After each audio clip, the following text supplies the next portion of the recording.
Hi, this is Sean D'Souza, and you're listening to the 3-Month Vacation Podcast. This podcast isn't some magic trick about how to work less. Instead, it's about how to really enjoy the work that you do and to enjoy your vacation time.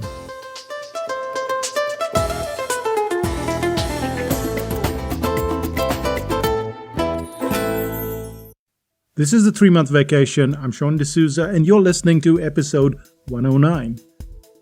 Episode 109? We already released that last week, didn't we? So how come we've got episode 109 once again? Well, I listened to the episode while I was on my walk, and so did my wife Renuka, and she said, "You've been emphasizing every single word." So I had to cancel it. I don't often do this, but if it's all preachy and emphasizing every single word, then I have to do it again, because otherwise it's just too tedious. Besides, it was very long. It was almost 45 minutes. So we're trashing that, and this is 109 once again. Now, if you want to skip to 110, then feel free to do so, or listen to 109 in 2 parts, starting now. So let's get started again. Okay. This is Sean D'Souza, and you're listening to the 3-Month Vacation.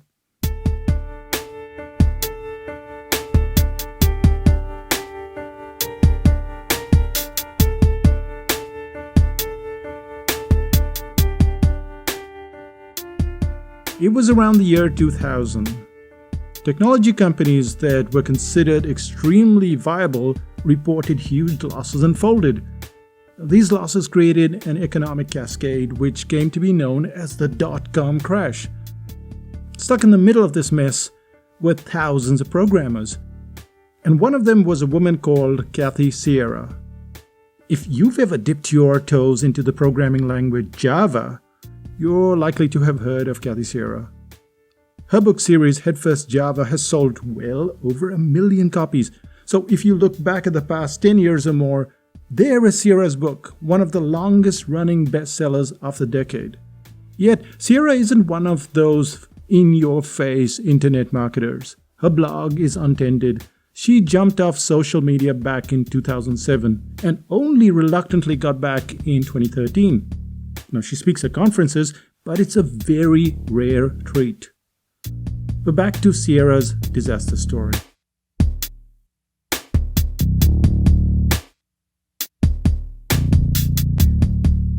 According to Sierra, back in the late 90s and in the year 2000, anyone landing a job in a dot-com company could get stock options. And then along came the implosion of the dot-coms. And her shares were worth nothing. And this is what Sierra says. I needed a job. I am probably as old as most of your parents. If you are trying to get a job as a programmer when you are competing against people who are half your age, and granted, I was not the most awesome programmer, I was very decent. And we needed regular income. I said we because, oh yes, my husband, also a programmer, also same age, same problem. And we had 2 kids and a dog.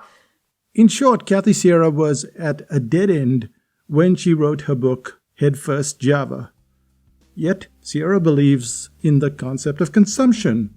Consumption is when you create a product or a service that is so easy to understand and use that progress is inevitable. Instead of floundering and flipping back to page 3 or 6, or having to refer back, the reader is able to move forward confidently.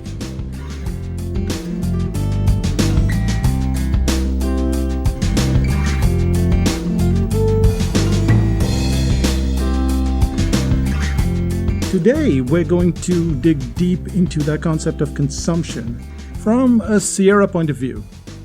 Now, if you've followed psychotactics, you'll probably be more than aware that consumption has been a driving force of our business since 2006, possibly even earlier.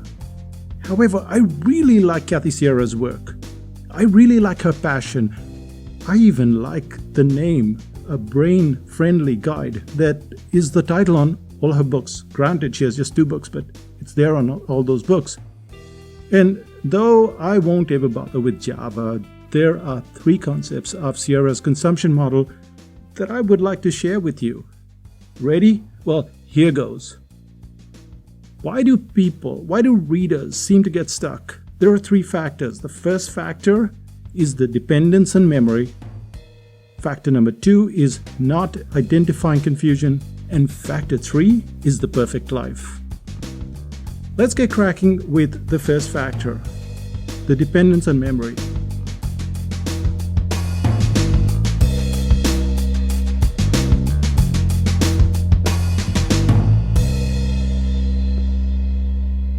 If you look on YouTube, there is a BBC documentary, and there is a language teacher that shows up, and his name is Michelle Thomas.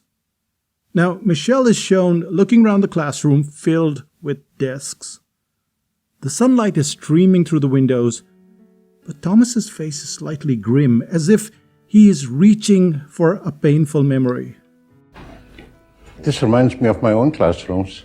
As a child, as a youngster, in high school, and it was always under stress, uncomfortable. One had to associate learning with work, with concentration, with paying attention, with homework. It's all work. But learning shouldn't be work.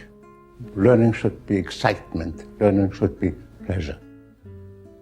And one should experience a constant sense of progression and learning, and one would want more. That is learning to me. And a teacher is somebody who will facilitate and show how to learn.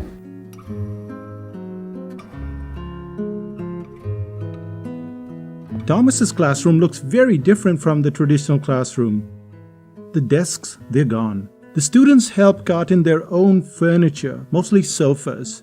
Plants show up, so does a carpet, and the scene resembles a cozy version of your living room rather than a classroom. Yet, what Michelle Thomas says at the start of every learning session is far more important. And this is what he says. Before starting, I'm going to set up a very important rule, a very important ground rule. And that rule is for you never to worry about remembering. Never to worry about remembering anything, and therefore not to try. Never to try to remember anything from one moment to the next. This is a method with a responsibility for your remembering and for learning. So if at any point there's something you don't remember, this is not your problem. It will be up to me to know why you don't remember individually and what to do about it. Kathy Sierra calls this phenomenon the page vaporizer moment. So what is this page vaporizer moment? Sierra describes it this way. Imagine you've written a book, and when the user turns the page, the previous page vaporizes. There is no going back. No one can ever turn back. It's not even an option. What would you do differently to make this work for them? What would you do differently if you knew that you couldn't go back? Maybe you produced a video and there is no rewind. It's just one time. It's like they're sitting in a cinema watching a movie. What would you do? Michelle Thomas died in 2005, but his message lingers on. Never try to remember anything from one moment to the next. And that's almost exactly what Kathy Sierra is saying. That the dependence on memory is a problem. It means that you, as a teacher, writer, video creator, you've not done your job as well as you should.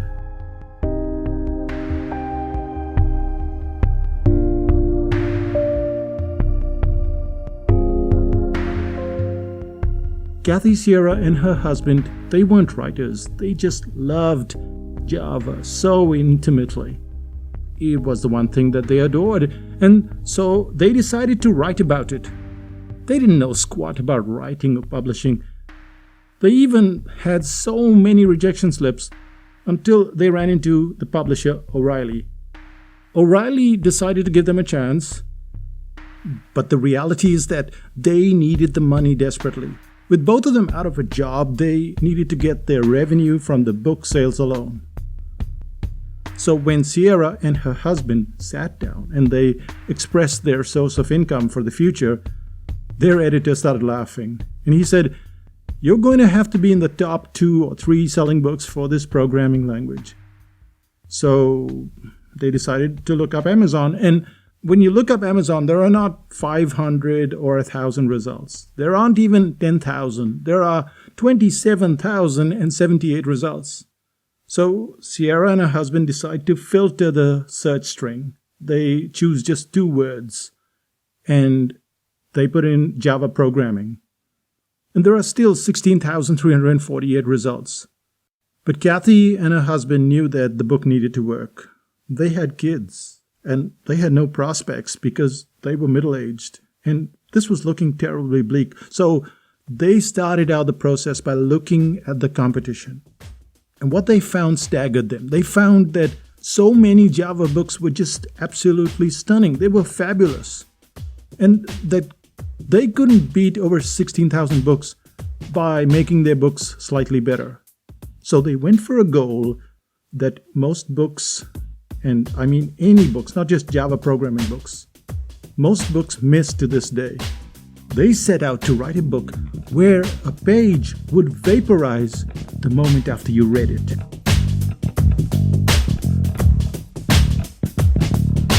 Because people were getting stuck. They weren't finishing the books, and everyone just accepted that. Everyone said, nobody reads programming books all the way through. That's ridiculous. Who would do that? And we thought, well, how can they possibly learn if they don't actually keep reading it? It doesn't matter how great the book is. And so we realized that a lot of these things just didn't really matter if people don't keep going. So now we knew what it was that we would have to do. We could compete on forward flow, just getting people to keep going. That was now what we could focus on. And that gave us a very different set of things to work on. People are struggling because they think that they're supposed to have remembered something from a previous page or a previous chapter or a previous section, so they keep going back. So they can't go forward if they're going backwards. Michelle Thomas started training language students in a manner that requires no memorization. Kathy Sierra's book, same thing. No need to memorize anything. It's all forward movement. Of course, if you've been following psychotactics for a while, you'll know how this forward movement works. All of the memorization problems arise because of intimidation. If I ask you to go down to the store and buy me a bottle of full fat milk, you don't have much to remember, do you? There is zero intimidation involved. But imagine you're in a foreign country and now you have the burden of trying to figure out the location of the store and trying to say full fat in German or Italian or Hindi for that matter. The moment you break things down into small bits, your client moves forward instead of being frozen on the previous page. The reason why you find psychotactics books so easy to read is not because of some great or amazing writing. It's because of the structure of the book, the way the cartoons remind you about what you've learned, the way the summary helps you remember, the way the graphics stick around, not just for decoration, but with a perfectly good reason in mind. And that reason is the lack of dependence on memory.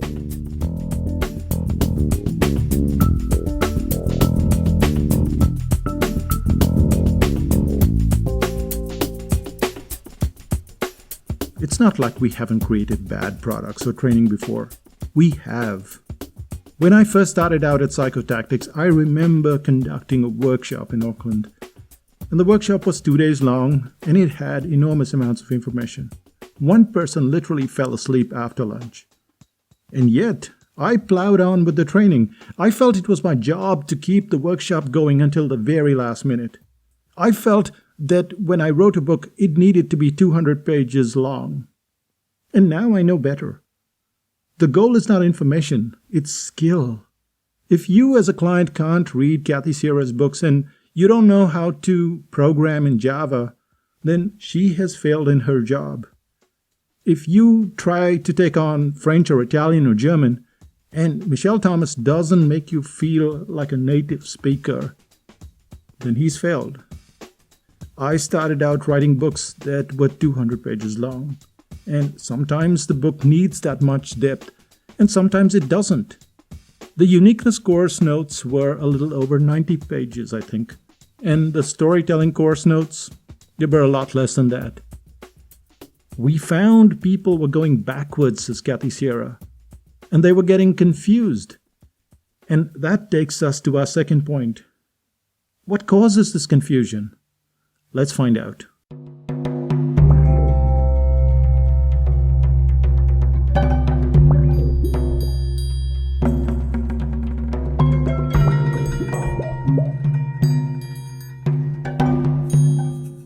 The moment you bring up the term Bermuda Triangle, many of us think of the word disappear. There's a reason why we associate disappearance with the Bermuda Triangle. Back in 1964, writer Vincent Gaddis wrote in the Pulp magazine, and that magazine was called Argosy.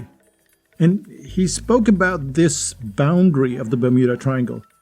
So there were 3 vertices, one in Miami, Florida, one in San Juan, Puerto Rico, and then in the island of Bermuda.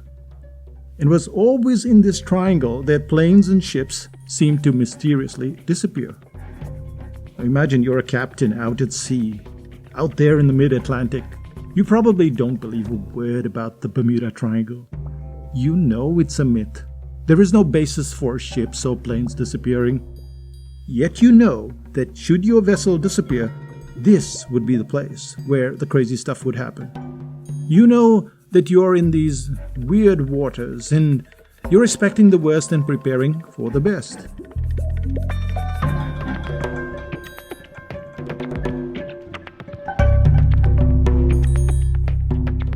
Kathy Sierra recognized the Bermuda Triangle of Java programming. She knew that rookie programmers were getting hopelessly lost at certain points in time. And the reason why they lost their way was because they didn't know they were in rough seas. As you go through a book, for instance, you move ahead progressively. And then suddenly you find yourself struggling. And the way we work through struggle is to try and barrel our way through the problem. But the confusion persists. And it's at this point that we just give up.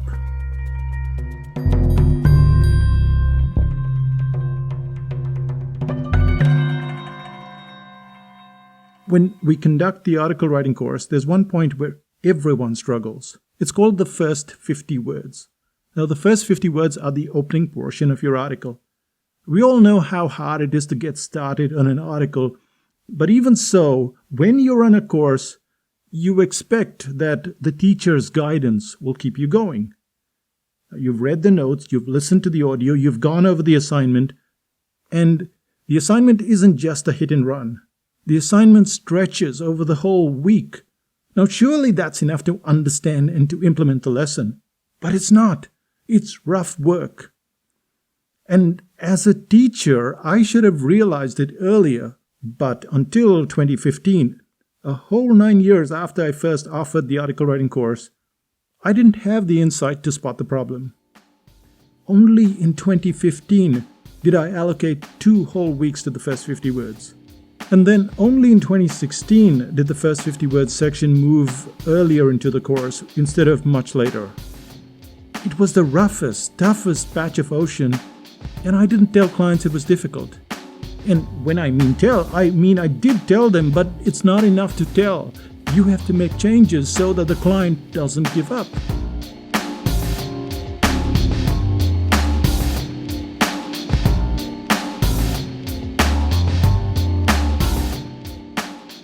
A book is different from a course. A book doesn't have a teacher hovering over your assignment. You're out on your own, and you don't realize that everyone is struggling at page 45. You think it's just you. And if you knew well in advance that page 45 to 85 was going to be a Bermuda Triangle, you would be more watchful. But you would also know that you'd finally be out of that triangle. And that would give you the strength to battle through. This point, this one point, it's a real pain for me as a teacher. As a teacher, a trainer, a writer, it's like this big slap in my face. I know there are points in every course where you run into difficulty. Well, sometimes you know, and sometimes you realize it when you see the client struggling. And yet, you're not sure what to do. If you were to tell the client that they're approaching a difficult patch, would it psych them a bit? Would it make things a lot harder? Is it just better to let them sail right into that stretch of water and get hammered? Today, I tend to agree with Kathy Sierra. I tell clients, this is the first 50 words. This first 50 word stuff is very hard. It's going to make you feel like you can never get to the other side. And yet, it's not you. You're not the one that's the problem. The first 50 words, that's the problem. This step of identifying the confusion doesn't make the learning easier. It's still hard work, but the client knows that the stage is temporary. They know that it's typical and that struggling is appropriate. That's the most important thing. They know that everyone goes through it. So confusion, it's part of the learning process.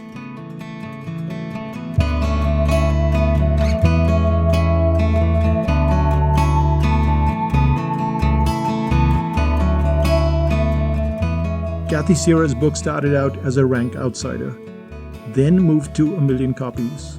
Today, it's closing in on 2 million copies. In the last decade, she's written just 2 other books. One of them is on Java programming, and the other one I'll talk about, which is called Badass. But she's just written a couple of books, and that's it. But that first book alone, it has helped her live the life she wants with her kids, her dog, and from what I hear, horses. Telling the client that they're facing a potential Bermuda Triangle seems to be almost insignificant. What's the big deal? And yet, it's what we all want, right? That's the second point that Kathy Sierra figured in her journey to write a book. A book that would beat all those 16,000 other books on Amazon. So, we dealt with 2 things. The first thing we dealt with was the page vaporizer. To make things so simple that the client doesn't have to remember, and that when things get difficult, we need to tell them, page 45 to page 85, it's going to be difficult. It's not you. It's a difficult stretch. But it doesn't stop there. And there is a third point, and it's called the rest of their life. What does that mean? You're going to have to wait for that in the next episode. And the reason why we had to do that is just because this episode got too long and Renuka wouldn't let me go ahead. So let's summarize what we've just learned in this episode.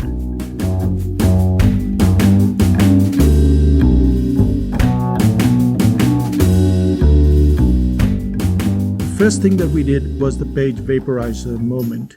So you're creating a video, you're creating a presentation, and imagine you go to the next slide and then nothing before that exists. It's the page vaporizer moment. How would you create it? How would you create it if people couldn't go back? If people didn't have anything to refer to? Would you do it differently? That's what Kathy Sierra is asking you. That's what made her book so different from all the other books out there.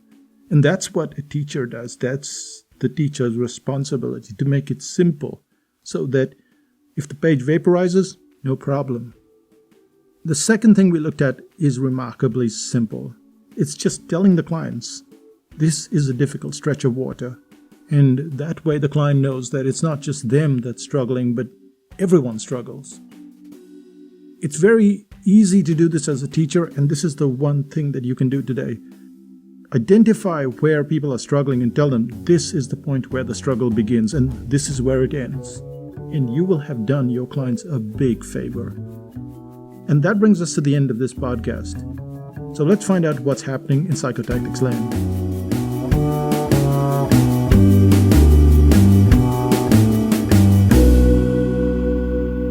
I spoke about the brain audit, and if you haven't read the brain audit, you should, because it shows you how to construct a book and how to use summaries, how to use cartoons, how to use all of these elements that enable you to create this page vaporizer moment. So you might want to read it just to learn why clients buy and why they don't, but you also might want to look at it if you've already read it and deconstruct it. Why is it that you seem to slide through it? That's the brain audit. Now, of course, you can take this further. You can join us at 5000bc.com, and there's a membership site, it's very different from a lot of the membership sites that you've been to, because I'm there all the time. I'm answering questions. I'm answering all of your questions. And you'll find that very odd to begin with. Nobody does that. Nobody gets you into a membership site and then answers all your questions. You have to pay thousands of dollars for something like that. Not in 5000 BC, and you'll find that out for yourself. And this is why so many people have been joining 5000 BC recently. But there is a waiting list, and you have to get on the waiting list, and you have to wait for 21 days before you get into 5000 BC. And that's just a cooling off period. We don't want everyone to join in. We want you to wait and to then decide, yes, this is the decision that I want to make. This is the next step that I want to take for my business.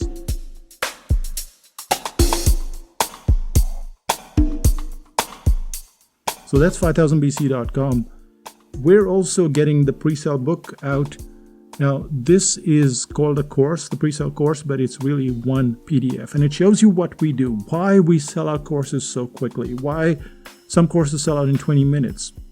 And other people, they're doing joint ventures and affiliates and marketing and sending you millions of emails. And sometimes we fill up the course with one email.